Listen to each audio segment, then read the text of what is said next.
بسم اللہ الرحمن الرحیم۔ روزے کی حالت میں بیوی سے ہم بستری کرنا، تو یہ ہے کہ روزہ کچھ چیزوں سے بچنے کا نام ہے۔ اس میں کھانا پینا بھی آ جاتا ہے، جماع بھی آ جاتا ہے، استمنا بھی آ جاتا ہے۔ لہذا روزے کی حالت میں اگر کوئی شخص ہم بستری کرتا ہے اور اس میں میاں بیوی دونوں راضی ہوتے ہیں تو دونوں پر کفارہ واجب ہے۔ آپ کو علم ہونا چاہیے کہ کفارہ کیا ہے۔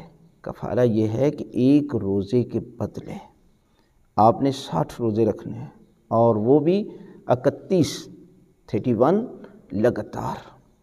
اور اگر آپ 25 روزے رکھتے ہیں اور درمیان میں وقفہ کر دیتے ہیں تو پھر نئے سرے سے آپ کو روزہ رکھنا شروع کر دیا جائے گا۔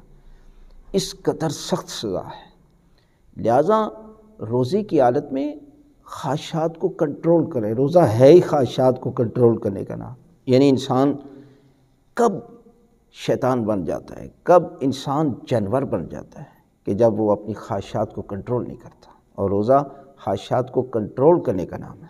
لہذا ہر صورت میں روزے کی حالت میں وہ کام نہ کرے جس کی وجہ سے انسان کی خواہش بڑک اٹھے۔